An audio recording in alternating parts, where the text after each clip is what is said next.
And during the few moments that we have left, we want to talk right down to earth in a language that everybody here can easily understand. Welcome to Search Talk Live with search engine optimization and marketing experts Robert O'Haver and Caleb McKelvin, powered by the Robert Palmer family of companies. Welcome back to another episode of Search Talk Live. My name is Robert O'Haver. With me is Caleb McKelvin. Caleb, how's it going? Doing good today, Rob. Excited to be back in the studio. Yeah, man, we missed it last week. Yeah, we were out last week, and this is actually going to be the last show for the year. But we're coming back strong with some really great interviews, including the one we have today in the show. Absolutely. We have an awesome guest today, an exciting show ahead. I am completely ready to get at it and learn some awesome information today. Yeah, now, before we get started, I want to give everybody the phone number. So when we take you have questions or whatever from our guest or me or Caleb, you can call in. It's 855-722-0006, option 1. And you can talk live on the show and bring up your topics or questions or whatever you may want to bring up. Absolutely. Don't be afraid to call on in. Also, if you are on Twitter with us and listening, hashtag Search Talk Chat, you can get your questions in, and we'll be following that. And if you, like you said, if you got questions for Robert, myself, or our special guest today, you can do that as well. And make sure to push option 1 when you do call on in. And just a reminder, we all brought to you by the Robert Palmer family of companies. You can go to robertpalmercompanies.com, and you'll see companies such as RP Funding, Security National Title, and others as well. So what do we got on deck today, Mr. O'Haver? Well, first I want to, if you're a first-time listener and you're listening to the show, I want to give you a little information on our show. Yeah. If you're just coming in, you're like, okay, what is this all about? Search Talk Live is a search marketing, search engine optimization podcast, or digital marketing podcast. We talk everything to do with search, platforms, analytical tools, social media, conversion optimization. We cover pretty much everything. Right. And you can call in, ask questions if you're having issues with your sites or marketing problems. We can help you there. And we try to bring in guests that have a big influence in the industry as far as making an impact. And speaking of impact, our guest today, Michael Stricker. Michael Stricker, the marketing director at SEMrush. Yes, he travels around and he does seminars, speaks, does a lot of public speaking, which I'm trying to get into myself. But Michael, how are you? I am doing very, very well, Robert. Thanks a lot for asking, and I appreciate that introduction. It's nice to be here. I'm glad to have you. Now, we are going to cover some really cool stuff. Now, why don't you get into it with us? Sure, absolutely. So this is a presentation, SWOT the Competition. I'm presuming that based on having spoken about this at several conferences that everybody understands what SWOT stands for.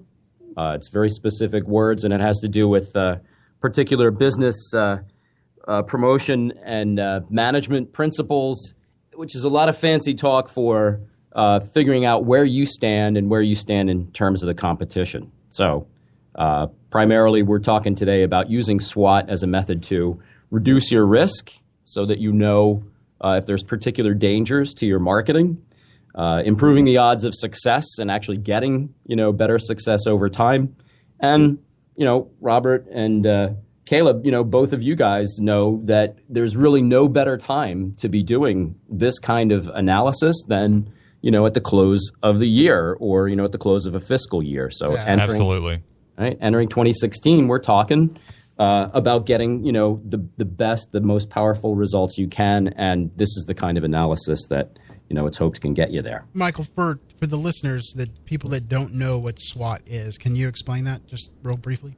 Yeah, sure. I can easily explain that. So simply put, it's strengths, S for strengths, W for weaknesses, O for opportunities, and T for threats. So as I go through this, part of the introduction would be to say that each of these pairs of words, strengths and weaknesses being one pair of words, has to do with your own internal strengths and weaknesses. Your company, your firm, your SEO, your different campaigns, your different processes internally exhibit certain strengths and certain weaknesses. And if we're honest with ourselves, we know what they are. But you should audit this, and you should have an understanding what your strengths and weaknesses are.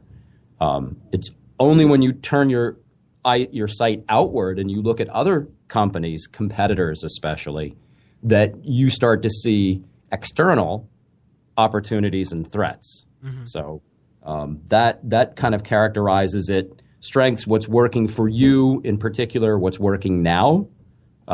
Weaknesses, what's missing in your own efforts or what's actually declining that you can't necessarily rely on any longer.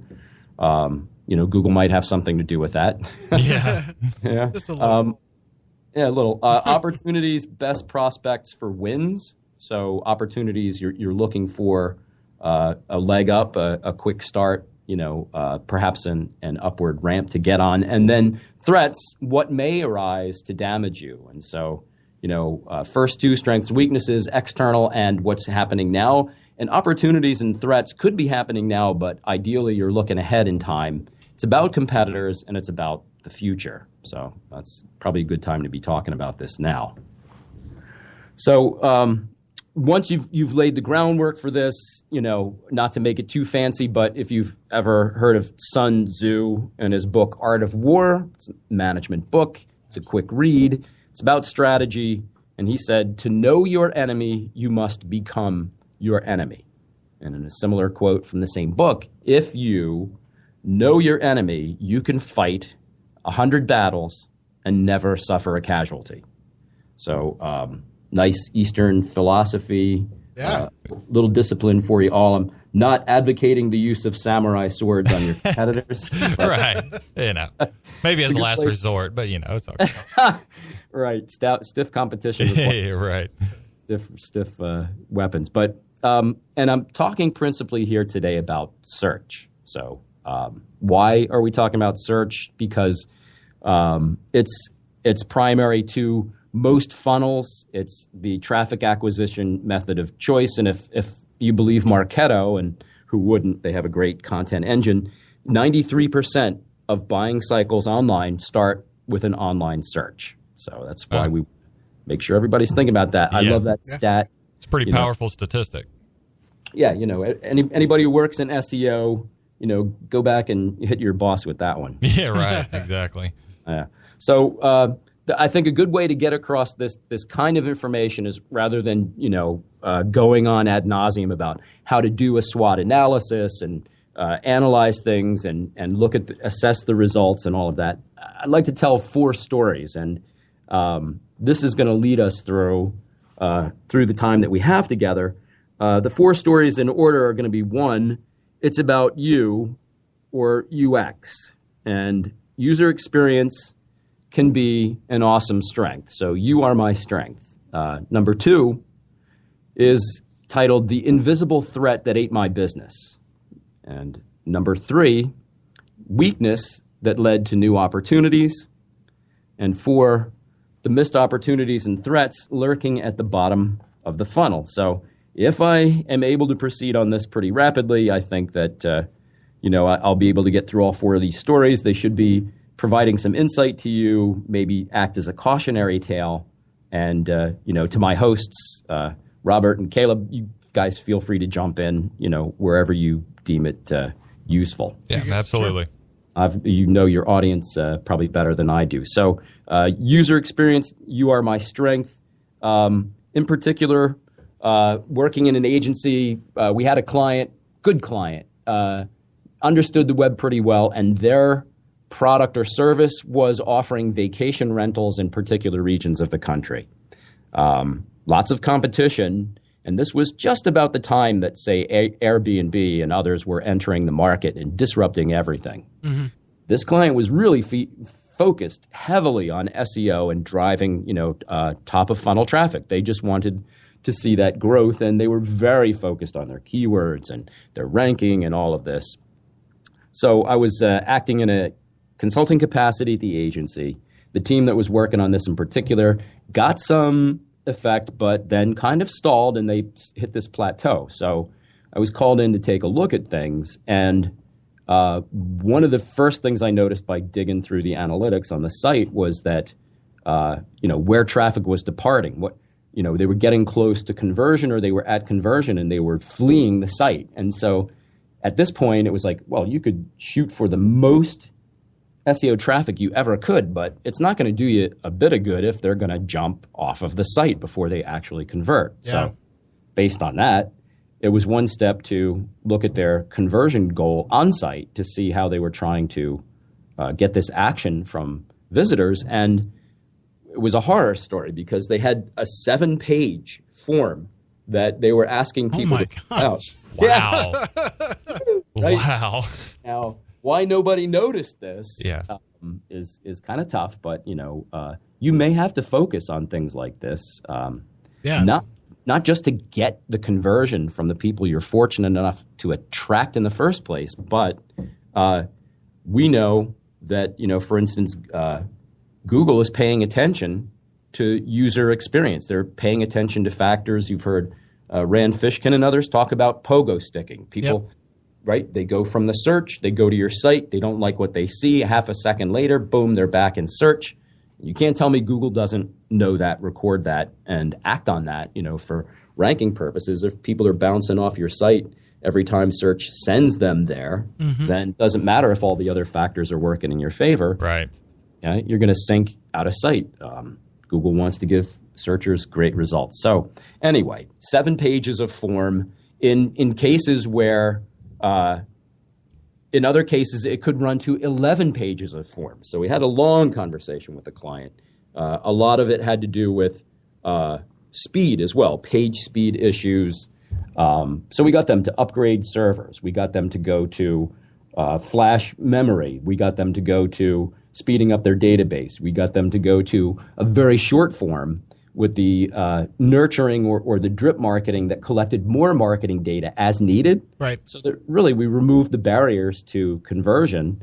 And over time, whether you can say Google actually recognized that people respected and used the site better, might be difficult to make that absolute case. But yes, their SEO improved, their traffic improved, the number of keywords for which they were visible in the results improved. So they, and of course, now, once I take away a 7-page form, conversions went up. Hello.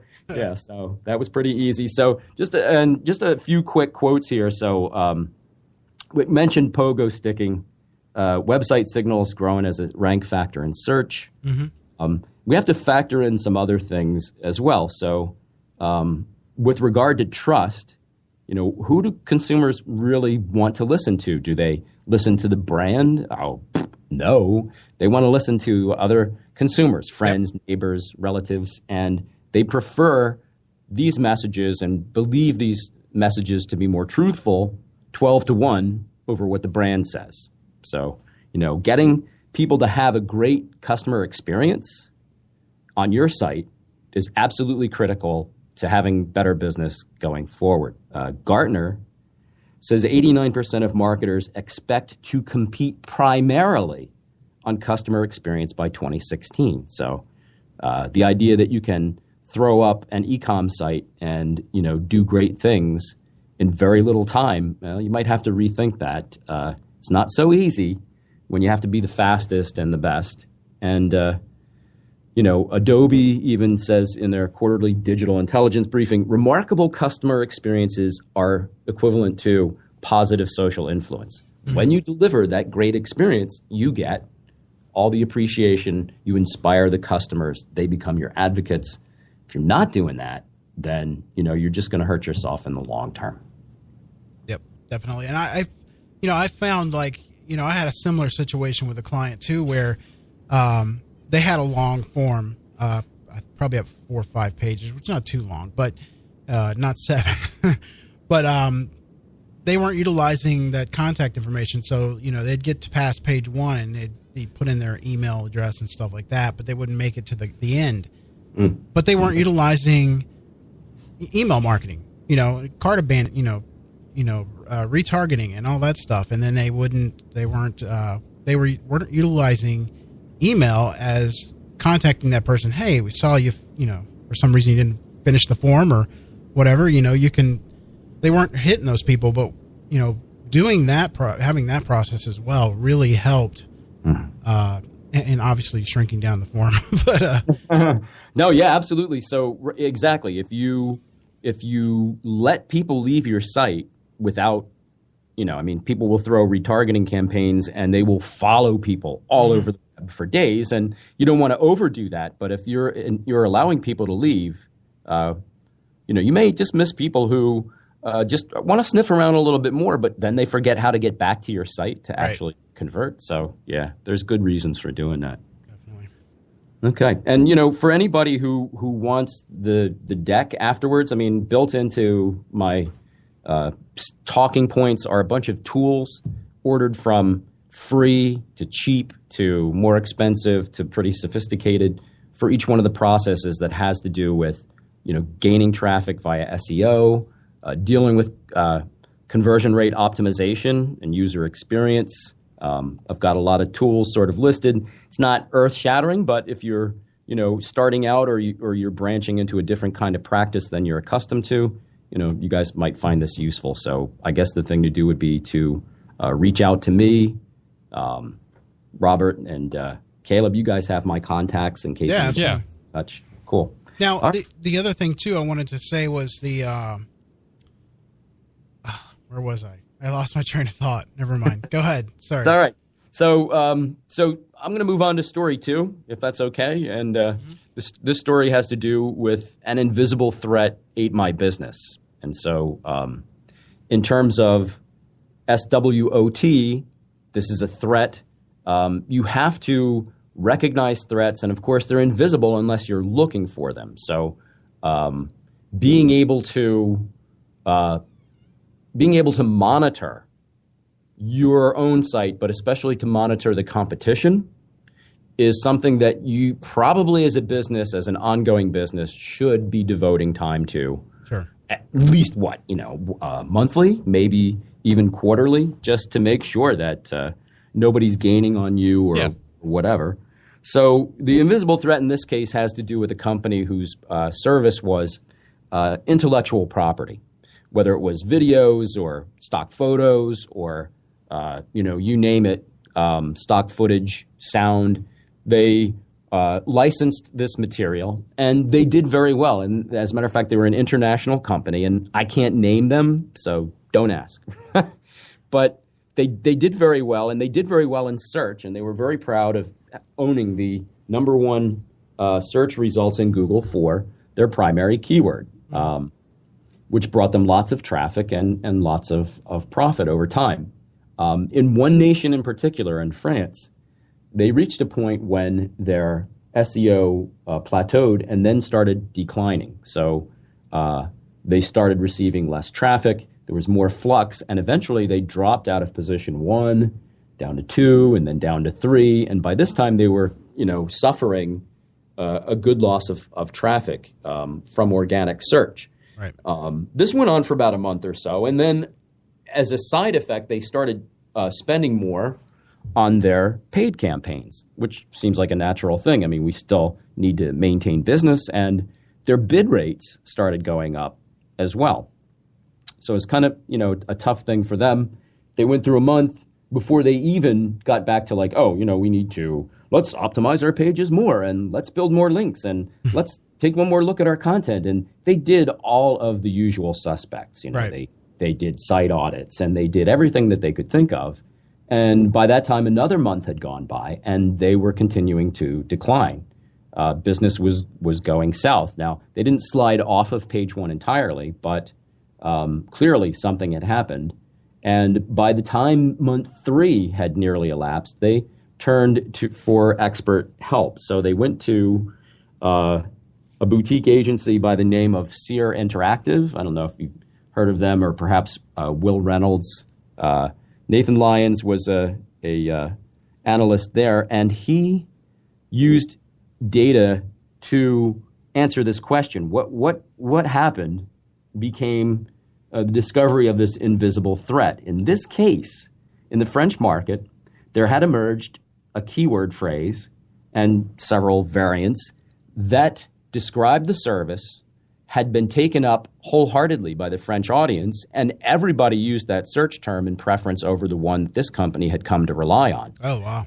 Yeah, exactly. So this is going on behind the scenes. They're completely unaware of it. They turn to an analyst, takes some, in this case it turned out it was SEMrush data, throws it up in Google graph display, and illustrates for them what happened over the last 3 months, the emergence of a keyword that swelled up, took more of the market and grew, and their own set of keywords that shrank and fell. And there it was, animated for them like a cartoon of their own catastrophe. And they said, obviously we have to, adopt this new keyword, when really the big story is you have to adopt monitoring and you have to adopt good business practices to keep up on that. So they could have saw that trend in the beginning and adjusted accordingly. Yeah. Yeah, right. So in the end, my understanding could have cost them $13 million in lost revenue by the time that they got done. So, don't be that, don't be that guy. Yeah. Be proactive. Lack of monitoring itself is creating your own threat. So, don't be party to that. Yeah. Perform. I'm sorry. Go ahead. No, I was just going to say, I think so many of these, companies and site owners, they kind of get tunnel vision on what they have going on and focusing on, what they think is right, what they think is best, and trying to pound that home where they're not really doing what you're talking about as far as really assessing what's going on around them, if there's any adjustments going on, and really monitoring, on a monthly basis, anything that could be impacting their business, both positively and negatively. There you go. That's it exactly. Really, that's it exactly. I just, if you aren't doing this, and if you believe like the term would be like eyes on the prize. Yeah. You're straight ahead and you're going for gold. Right. But you could be missing the hole that you're going to fall into. So, yep. Right. One of the particular things that kind of falls in the same realm as SWOT analysis would be to do a gap analysis. And this is how you can discover the threats and the opportunities. So, in simplistic terms, if I put my own set of best performing keywords up against those of my hottest competitors in search, and I look for the ones that are unique to my competitors, right now they're a threat. But if I take those same keywords and I start employing them in a sensible way, I've turned that threat into an opportunity. Right. Yeah. And then the final point to make around this, I think, is that Google tells us that 15% of search queries each week are totally new phrases. Now, people aren't inventing words. They're putting them together in different ways. Yeah. But if 15% of that search activity out there is new every week, Wow. It sounds like a huge opportunity to me. Yeah. Yeah. Well, I think that statistic goes to show, and that's something we've talked about on the show, is people aren't really searching for specific keywords. They're searching a more conversational tone. And that's kind of where it's going, to where they're not searching for this specific keyword, but, they're putting everything in their own words, and they want to know exactly what they're looking for, and if you can answer that question or provide that service. And so, I can see where 15%, it sounds crazy, but when you really think about it, it's, doable.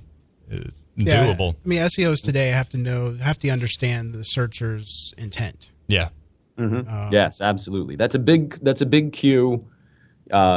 If you look at the longer tail terms, if you dive deeper to get related terms or suggested, auto suggest and all of that, what people are asking. Yeah. And then you've got more SERP real estate. You start using some schema, maybe going after answer box, that kind of stuff. Yep. So, awesome. That's great. Good point.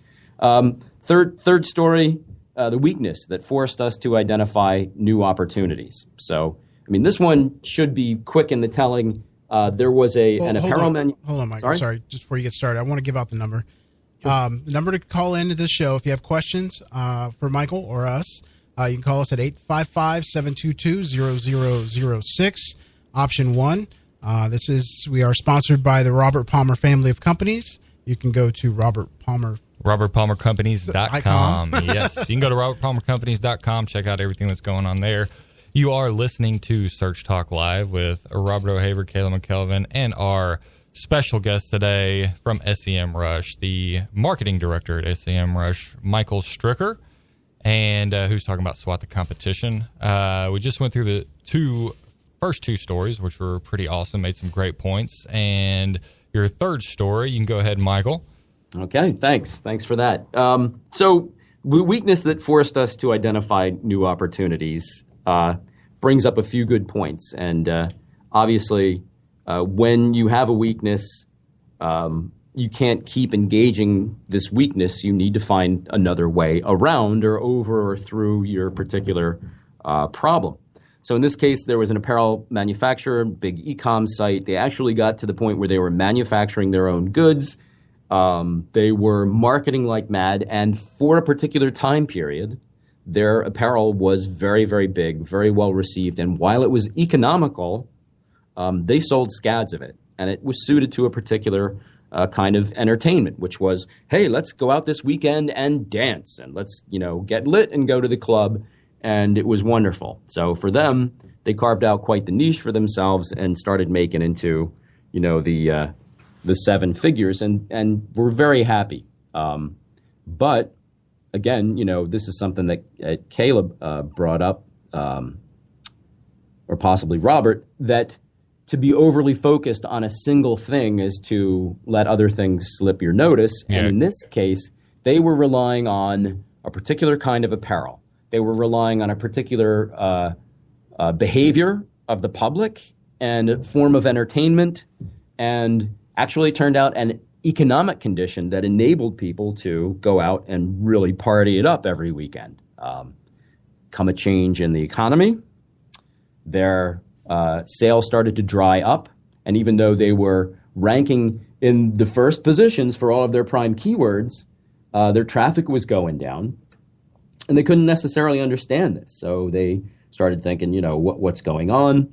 And in consultation, come to find out that, they had a exact match domain name. And this was at a time when Google stopped showing love for that particular happenstance. Right. And since then, if you read various reports about ranking factors, it's actually become sort of a negative factor to have a exact match domain name. Yeah. Be hard to make too strong a case for that, but certainly wasn't serving them well. And so what we did was take their keywords and throw them up in very easy, very free to use tool, Google Trends. You can use other tools for these purposes, but over time you could see that the primary keywords for which they were ranking number one and focused all their efforts were trending downward, not being searched as frequently. Every single one of them. So in a long tail way, their entire business was going south and it was eroding from beneath them. They didn't change with the times. And I'm not going to give away their domain, but I will say that the research showed we looked at 100 keywords. There were many other keywords that were at least somewhat similar, could easily be manufactured by them, sold as apparel, and in some comical cases, even the phrase, which you would never think it existed, the phrase slutwear was working better than their own keyword. Sorry if then. I apologize. I may have offended half your audience. No, you're funny. Yeah, so knowing that, then they rocked back on their heels and they said, this is great. Obviously, we need to rethink things. And they came back strong. So it's not every client that is like that, but they pivoted. Was that a pretty competitive term? I'm afraid to investigate further. But not safe for mixed audiences. But so exact match and keyword-based domain names now negatively correlated with rank. Economic, cultural, and behavior changes. Mm-hmm. You've got to watch them. Vocabulary changes over time. The effects can be profound. And then I wish you could see this graphic because this is, I'm a visual person. I love seeing things, but, vernacular or slang or, colloquialisms, things that are regional, like what do you call, and I'll ask you guys, what do you call a carbonated beverage? Oh, yeah, I call it Coke. Yeah. You call it Coke. Soda up north. Yeah, well, right. I'm up north. Up north, it's always soda. You're right.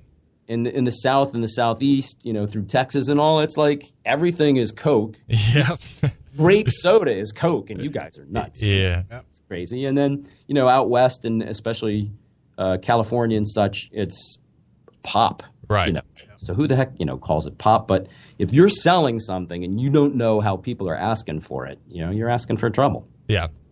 So well, I think it's a lot of people don't really understand the demographics they're selling to, especially now that you bring that up. If you're focusing on this one area and this one keyword, you could be missing out on a whole different audience and demographic, because it's crazy how different the vocabulary is, and that's something you really got to pay attention to, or else you could be missing out on this whole audience. Yeah, exactly. And if you tap into it, you'll have a whole new stream of audience. You'll acquire more traffic. So that's all great stuff. Yeah, and I can't tell you how many times I've had clients say, this is what I want to rank for. Right. But then you give them the data and they're like, oh. Yeah. Funny thing about being data-driven, is a lot of that wish list stuff, your clients come to you, hey, I invented this phrase, and I want to rank for this. And it's like, well, nobody even knows your phrase yet. Right. Talking about, Yeah. But you could be ranking number one for it, but nobody cares because nobody's searching for it. Rankings might look good, but it's all about those conversions and what people are doing on your site and what purpose it's serving. Yeah. It is, and it's a never-ending educational process. For clients, and you have to. Many of them enter at different points of that process, but you have to bring them up and along. So if we've got time for number 4, yes, definitely. Missed opportunities and threats. Lurking at the bottom of the funnel. So basically, I designed a funnel illustration, and I thought I was so awesome. I did this thing. I showed the clients, and it was like, here's terms for how you can think about the people at various stages of the funnel, and here's the keywords. Oh, the big head terms are at the top, and the long tail stuff's at the bottom, and more transactional, and all of this. And I carefully illustrated it and presented it many times. And I was cock of the walk. I was very, very proud. But as it turns out, I missed an opportunity that simply had to do with turning the thing on its side to get, in some ways, an even better illustration and simpler. So the funnel is your long tail curve. So if you want advantage, you got to think of the funnel's getting narrower, but the search terms are getting longer the deeper I go into the funnel. The funnel is not a funnel that ends at conversion. It doesn't end with a goal like we're all trained to think. Hey, I want a conversion and I'm done. And, no, that's really not the case. And then why? Because a new customer sale costs 10 times what a current customer sale costs, and that's the U.S. Department of Commerce. So you got to sell to your gold list. And then customer service and online reputation management can be one of two things. It can be loyalty and retention and a strength, or it can be your downfall if you ignore it. So, that's just thinking about the funnel in general. Turning it on its side, I get something that is high at the left and curves down and way out to the right. And you've probably all seen this, right? So the left axis, the vertical axis, starts with low cost and competition and goes up to high cost and competition, very high. The highest costs you'll spend for search traffic acquisition or for, PPC, it's one-word terms, short terms. If I go left to right, I'm going to find that there are terms that have a low commercial intent, even though they cost me the most in effort and money, the one-word terms. But the words with the highest commercial intent are the long-tail terms, way the heck out there on the end of the limb, far to the right. And these are like full-sentence queries. These are the things that, Caleb, you were talking about. Is the things that have to do with expressing an entire sentence. Yeah. And asking a question that says, does this come in bulk? How does this ship? Does this come in any other colors? All of these things, how much does it cost? All these questions are signals of transactional intent, and you sure don't want to miss that stuff. So rather than a funnel, I came up with a new illustration, and frankly, I don't know what to call it anymore because it kind of goes down and then it loops back to the middle of the funnel again. So it looks like a bugle, if you will. Huh. And the idea is that you reach conversion. Cornucopia? Yeah, I love that. That's perfect. That is what it is because, of course, cornucopias are full of treasure and, all that great stuff. So you reach the bottom of the funnel and you get past goal and conversion. You're talking about brand advocacy. If you get people excited about your brand, you can talk about retaining them as future customers. Engaged customers deliver a lot more. Referrals from people who really like you and start talking about you, sharing on social and the rest of it. And ultimately, if you do a great job at it, and SEMrush is a subscription model, and you may have other customers or be a subscription model yourself, eventually you may bump into people who are so inspired that they want to be employed by you or they want to invest in you or be a partner. So that's all great stuff. Getting the people off the bottom of the conversion goal and bringing them back around again, that's your engaged customers, your loyalty, your retention, repeat buyers. And there's a stat that had to do with this. Beyond the bottom of the funnel, your highly engaged customers are going to bring you 3 times more value than other customers. Yeah. They're going to buy 90% more frequently. They're going to buy almost twice as much or twice as frequently. And then they're going to spend 60% more in each transaction. And, whether it's average order value or whatever, that's all awesome stuff. If you're missing that opportunity, you're missing the chance for cross-selling and upselling and accessorization, providing service and equipping things and refueling or resubscribing. There's a million things that can and everything. Exactly right to increase lifetime value from the customers that you're able to retain. So it has to do with reputation. Lots of complaining going on social media. People expect quick responses, even if they don't name you specifically. Like somehow they magically expect you to appear and say, "Hey, let me help you." 95% of those who do complain commiserate with others about subpar customer service. So I thought we were SEOs. Why are we talking about customer service? Yep. And that's part of it. So conversations back at the ranch, or with the client, you might have to call other people in the room. And the final point that I want to make very quickly here is that, looking for data, being data-driven enables me to do something like I've got here on my screen and you can't see. So I'm going to wave my hands and pretend you can see this. If I take a particular company that has lots of customer service issues, like an airline, which I've been flying around the country and talking a heck of a lot more than I ever did. And, airlines, I'm a little sensitive to airlines these days. So I took a look at a particular airline, Frontier in particular, and was curious how their desktop search terms may vary from their mobile search terms. And I thought about their search engine marketing and figured if they used different keyword sets in their paid efforts, that this would represent a significant investment on their part to doing something different from desktop to mobile. So we kind of take this for granted, but in this case, it was eye-opening because the mobile search terms that they were invested in for paid had everything to do with customer service. It was, from the top down, top 5 or 6, Frontier customer service. Number 2, United Airlines complaints. They're advertising using another airline name to get their complaints. Frontier customer service number. They're advertising to gather their own complaints, and those of other airlines, and then Department of Transportation complaints. So they're really going after the complaints. Mm-hmm. And if you took this as a mobile ad campaign and you ran it in particular areas, you made it geo-specific to the areas surrounding major metro areas with big airports, then this would be an awesome campaign. And I might never have known this if I just looked at, the usual keyword data, because desktop stuff was just like frequent flyer, airports near this town, a misspelling of Frontier, very, very bland stuff. Mm-hmm. They ended up spending 12 times as much on fewer terms in mobile because this was working for them. Right. And, again, I wouldn't know unless I got the data. So that's, to me, that was real eye-opening. I love to see that stuff. I wish I worked for an airline.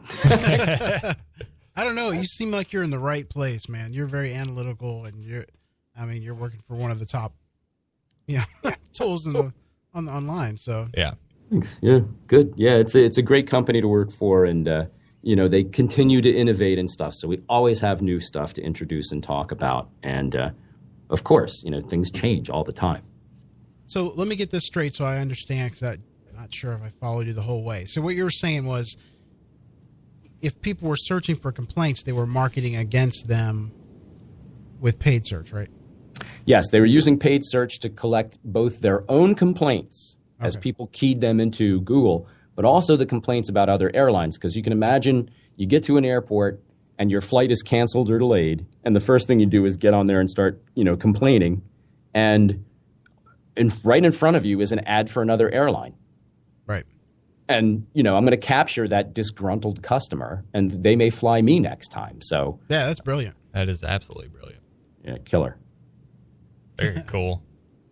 Well, Right. if you want to call into the show, you have questions for Michael or myself or even Caleb, you can call in at 855-722-0006. Let me try that again. 855-722-0006. Option 1. Yes. You can call in with any of your digital marketing questions. We will do our best to answer the questions. If we don't have an answer, we will get back to you on it. This is awesome. Are we going to hear their voices on the the call? Yes, absolutely. They call on in. We will hear them. Yep. So, that was all your stories, right? Yeah, that's the number 4 story. Happy to answer any questions about it. And also, we can offer, if anybody's curious about seeing the data, seeing it in SEMrush, I can offer a trial. With your okay, I can say listeners can get a free 15-day trial if they use the following link. And that would be... Okay. If you want, I can awesome. put it on our website. Yep. Yeah, if you want to type it in there, it's bit.ly/SEMrush15, numeral 15. What? Bit.ly, L-Y, bit.ly / it's a shortened URL, and then all lowercase, SEMrush, numeral 15, SEMrush 15. Awesome. Okay. Yeah, and I'll definitely put that on our site after the show. Cool. So you guys want to... How long is the trial for? So you can activate the trial up until Christmas. Ooh. And so that's our Christmas Act now. That's your Christmas gift. It Santa out. Claus is coming to town. Very cool. I would definitely, anybody listening out there and not sure what SEMrush is or if it could benefit you, I would definitely take advantage of this offer because they have some great tools that will help you in your digital marketing efforts. Yeah, Michael, I love those stories you just told because they are real life Yes. situations, and I've seen it a lot. A lot of those things you've mentioned are just, I can relate totally with you on those. Cool. Yeah. And I'm sure other listeners too. That's really excellent. Yeah, I'd like to hear other stories. I mean, I do have many tales, and some of them can be a little hair raising. But to me, the listeners, the people who are doing this every day in the trenches, you guys are the heroes, and I definitely want to hear how people are using various tools, and it's tough. It can be very hard to do what we do on a day-to-day basis. So I like to hear when somebody wins. And if we're all smart, we can learn when somebody loses. Yeah. Yeah, and it just kind of like you were talking about a while ago. Look at the big picture. So the wins are just as good as the losses. I mean, to implement that action plan to make things successful. Mm-hmm. So I want to get into SEMrush, something I know a lot about. So does Caleb. So if you could explain to the listeners what exactly SEMrush is. Sure. The way I usually start is to say, since 2008, people think of SEMrush primarily for competitive research and keyword analysis. And so at a time when Google said, oh, your Performing keywords, not provided. SEMrush was able to jump into that fray and say, here, we'll give you information not just about what keywords are performing best for your website with very little effort. We're going to show you what's working best for your competitors, what has the highest search volume, what's being most productive for them, and link through and see what's actually attracting that traffic. You can apply that same idea to paid as well as the organic. So I can see ads that are running. I can see the periods that they're running during the year. So if something was seasonal, I could see that. I can see clicks, the number of clicks likely to result, and I can see the spend. Mm-hmm. So, all of that adds up to great search engine marketing information. But SEMrush has gone so far beyond that. I want to make sure that people understand that's a basic strength of the company. Right. But with all the recent innovation, there's all kinds of new features. So not to lose focus, but if you are in e-com and you offer packaged goods or merchandise, and you use Google Shopping ads, those little picture ads that appear in a grid on search results, at SEMrush has the only data that I'm aware of about Google Shopping. So I can see PLA ads that are being run by a particular domain. I can see all the stuff that's being run by Walmart or Macy's or smaller, e-coms. And since so much budget has moved over from AdWords into PLAs, this is absolutely vital. And even if all you did was share that information with your own internal product teams, and you said, oh, by the way, here's the latest prices on your product line by competition. I mean, that's a kind of intelligence that people used to pay for specifically. But here it is. It's part of SEMrush, and it's a part of the product at no extra cost. So we've added social data. You can see follower growth among competitors, levels of engagement, most popular content.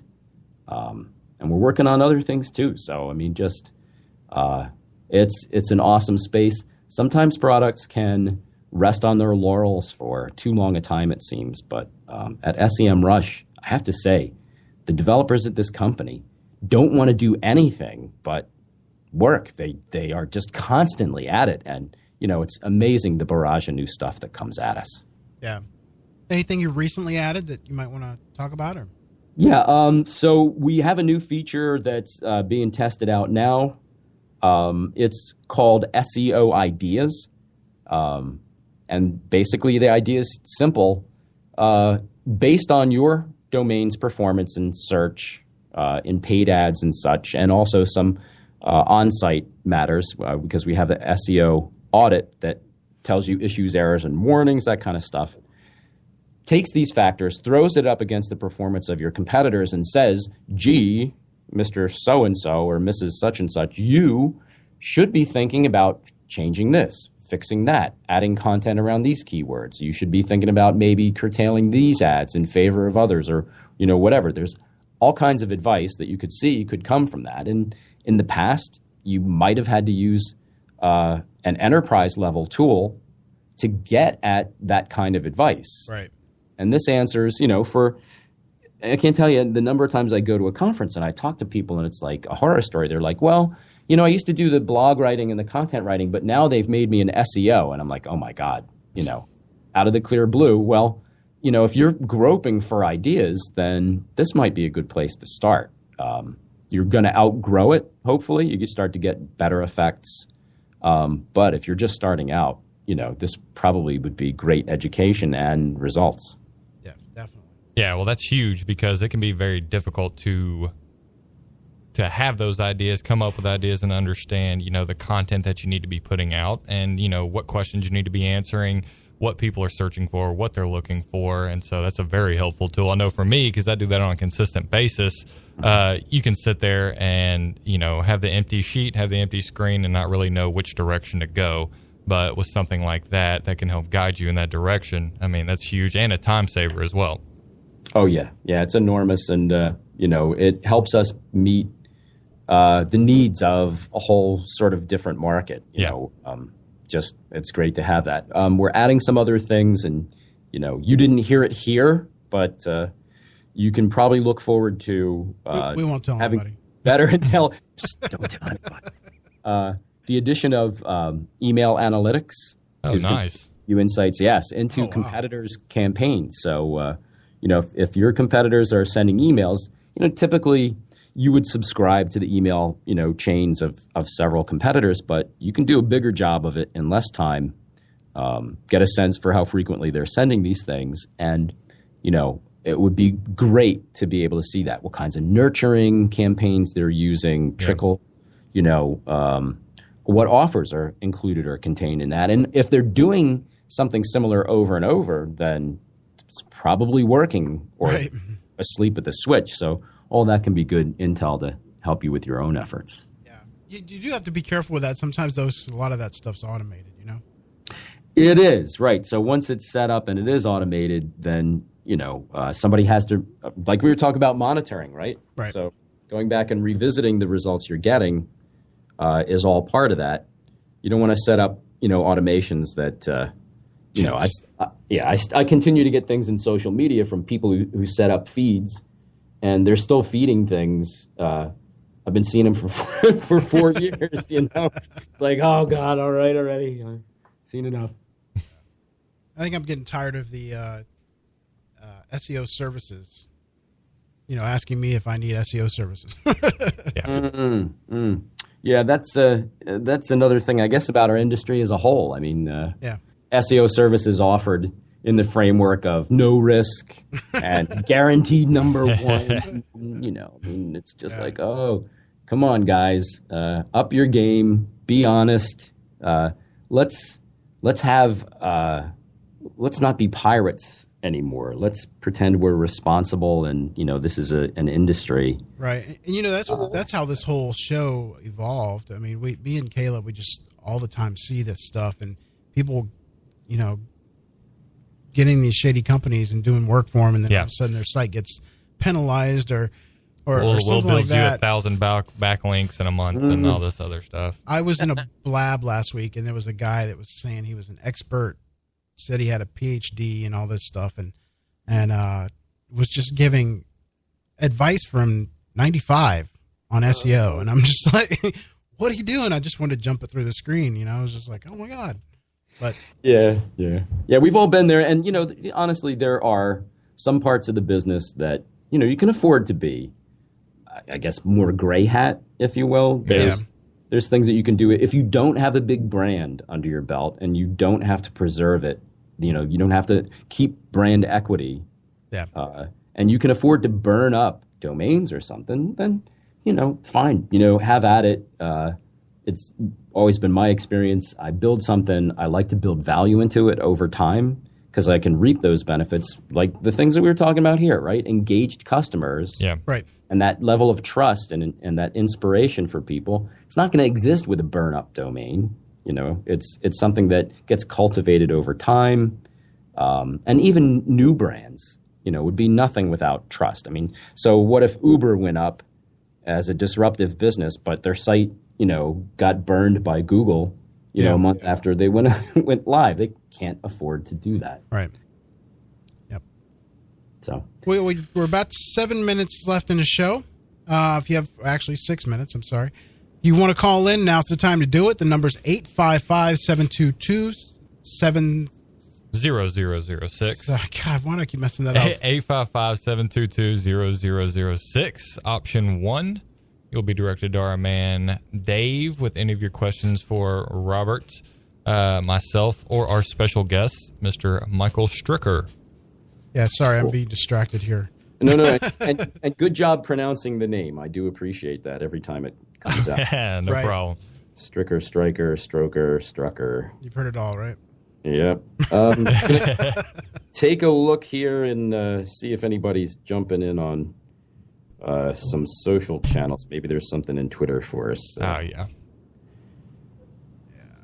By the way, you have a great audience. I love the fact that between the invitations and the stuff that went out on social, that so many people are now engaging me on Twitter. It's phenomenal. Really? That's awesome. Oh, nice. You've managed to build what looks like a pretty avid audience, and that's a great sign that what you guys are doing is good and useful. Yeah. Michael, are you speaking anywhere soon? Anytime?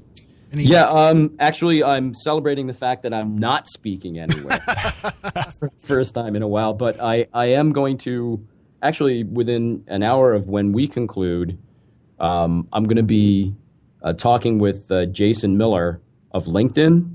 Okay. He's going to be recording an interview that he's going to edit, I guess, and it's going to go live at some later date. So very cool. I'm hoping for lots of exposure around that. And come, I think, January 11th, we're starting our next event series. So if all goes according to plan, we've got about 30 or more events planned in 2016. We'll be at many of the larger digital marketing, content, SEO, PPC shows across the country. We did some regional stuff, Raleigh Internet Summit and Dallas Digital Summit. Great audiences from local areas that really ordinarily don't make it to the big shows. So I love it. I like I said, I like the stories. I like to hear from what people are actually doing, what's actually working. Yeah. And it's great to meet the users. So I think your customer base might be a good place to grab that information too. I mean, like, I'm sure people are willing to share that stuff too, right? Oh yeah. Yeah. So, we're fortunate that, we have live customer support. People call in. They know that they've got a sympathetic ear to talk to. And like you guys, or, many of the people that we work with as digital marketing partners, you have Search Talk Live and, Robert Palmer Companies as a brand. Yeah.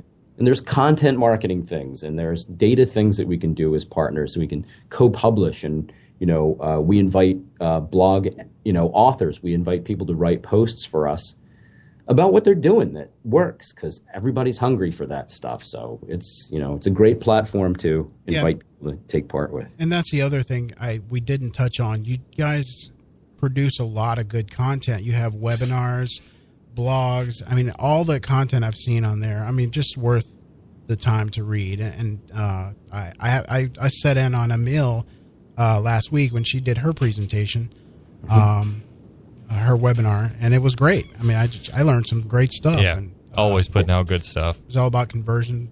Thanks. Yeah, we our authors have to take, our speakers have to take all the credit for that. We just provide a little guidance, but we try to give lots of latitude. So we're hoping to have some really good panels coming up. We're fortunate to have a UK team that brings us great speakers from Britain and other places in Europe. They're starting to do these processes in Spain and Italy and France, and it's great. It's nice to be part of all of that. Well, you give a great platform for that, and I mean, just people really need to go to your site and get those webinars and listen to that stuff. Because you learn so much. I mean, you can't get that in too many places. Cool. It's very quality content.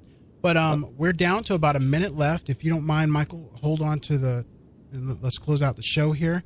Sure. But I want to thank everybody for listening to the show, listening and supporting us. Yeah. Following us on Twitter. You can follow me at Robert O'Haver, ROBERT 80HAVER. You can follow Caleb. Yes, I am at CJ_MCE. Please feel free to follow or shoot me a text with questions, concerns, whatever you got going on. Michael, do you want to give out your Twitter? Yeah, sure. All right. If anybody wants to reach out to me for any purpose, a question, maybe you didn't want to ask during this, or just to, follow or whatever, you want that trial, it's at Radio MS. Yes. At RADIOMS. Yep. And I'm going to put that on the site immediately. Yes. And as soon as I get internet connection again. Yeah. But thanks for everybody for listening. Yes. And thank you, Michael, for being here. We won't be back next week, but we will be back on the 5th. With us is going to be the co-founder of Blab. Yes. The new platforms. Well, it's not really new, but it's a new. Fairly new. Social platform. So tune in. And happy holidays to everyone. Happy New Year. Stay safe. Don't drink and drive. And we'll see you next year. Thanks, everybody. Search Talk Live is a presentation of the Robert Palmer family of companies.